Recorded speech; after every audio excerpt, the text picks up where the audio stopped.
Okay, as you can see here on the bench, we do not have a radio. We have a meter. And this is a General Electric metering unit. Not exactly a term you see used a lot.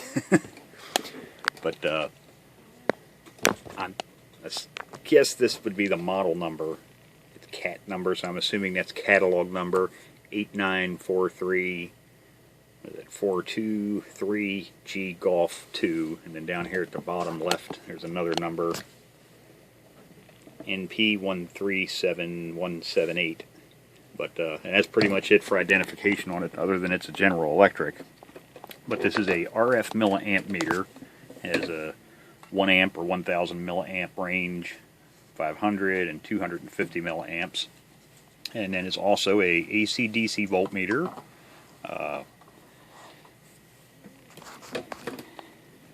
Here on the right side, this other meter, so you can see it's DC milliamp meter, decibel, DC and AC volts, and also an ohm meter. Now I have the back removed from it already, because you need 4 hands to do this almost. This is the box that it lives in. But I don't know if you would call this rack mount. Maybe very early rack mount. You see it has these handles with the little push buttons on them. And on the side, the camera at a different angle here, it's not right in my face. It has these little fingers that get sucked in. Now they stick well outside of that metal box I just showed you. And when I get done showing you the inside of this, I'll actually slide it back in that. But so it looks like once you put the cover on it, this entire unit was meant to slide into something. A larger cabinet. Like I said, I don't know if you would consider this early rack mount or not. But I'd be interested to see if anybody's ever seen one of these. If you did, where was it? You don't normally see General Electric meters. Back in the day, HP. I mean, there are lots of companies, Sentinel, but you don't see a lot of General Electric stuff, so I'm almost wondering, was this made by them, for them? Would you have found this in a General Electric lab? The meter movements, General Electric.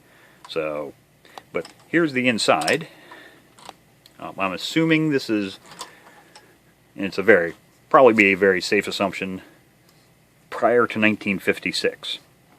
Because according to what's written inside here, someone was nice enough to do it. Behind the meter there, you can see it says meter replaced 1-2156, and then looks like initials PN. So January 21st, 1956, the decibel volt ohm milliamp meter, this one right here, was replaced. Nice ultra heavy duty build. I'd like to get a schematic for you. Hey, if there was a manual floating around for this thing, that'd be a cat's meow, whatever you want to say. But it'd be really nice if I could find a schematic for this. But built really heavy duty, nice heavy duty wafer switches. Granted, got General Electric's name on it. They're not gonna, everything was heavy duty back then. But somebody like GE, they're definitely not going to make junk. But on the RF milliamp meter side, let me flip it around here, the switch on that is woo heavy duty. So get a light because it's a little dark down in there, but just so you can see the size of the contacts. You can see there's big round pad contacts, and it has a big wiper pads, multi-section along the outside edge. But yeah, it's a really heavy duty switch, ceramic. So, and these are the meter shunts for the RF milliamp meter, also General Electric. You can see General Electric, even handwritten on them. There's the 250 milliamp one, there's the 500 milliamp, and here's the one for the 1 amp. You can see these are heater type thermocouple converters. But so basically everything here is for the RF milliamp meter, and then all of this over here to include these battery holders So like all for 4D cells, that would be for your own meter, but no tubes. This is a tube-free meter. So I guess you could say made up of nothing but passive components, because there's no vacuum tubes. So it's nothing active in here. I do know for all the capacitors get replaced anyhow, but not that there's many in here. But this one definitely needs to be replaced, because when I pulled it out of this cabinet, there was a wet spot behind it on the inside of that metal cabinet, and there was a dot of oil right there where that little kind of imperfection is in that molded plastic or whatever. Looks like it's actually been leaching oil out of there. But resistors definitely need to be checked. Other than that, though, and the color codes on some of this stuff, yeah, you can see, man, it's it's not that they're worn off, it's just the browns and some of the colors are so close to the kind of fading, you know, almost hard to tell what some of those colors are. It's where a schematic would really be nice. You know, I can pretty much make them out, but you know, better safe than sorry. It's always nice when you just look at a schematic and get a value. And the camera went, I gotta say, there we're back in focus.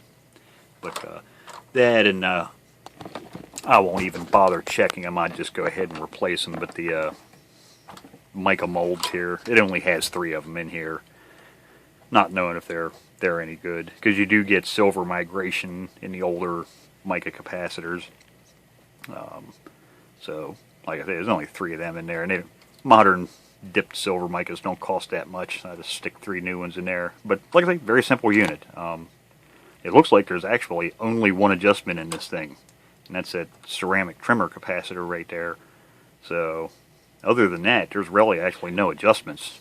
If you need to calibrate this, it's going to be changing, you know, resistors basically to bring it into calibration. Because I see no other trimmers in here. All these other coils here. And of note, all of those are also hand marked with their value. So there you go. There's the General Electric metering unit.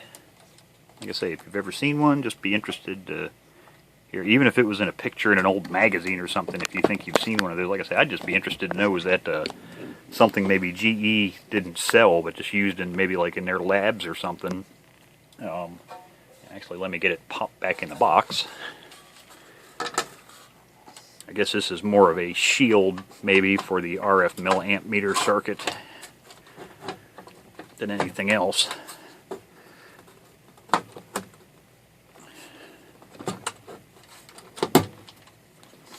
There, now you can see how the ears still protrude out from the side. So, like I said, it looks like these boxes, and of course they were missing, but I would assume it was meant to have 4 screws hold it so they couldn't pop out of this box. But like I say, it looks like these were designed to go into some type of rack system with a bunch of other meters probably. So there you go, the General Electric metering unit from at least 1956 and most likely much earlier.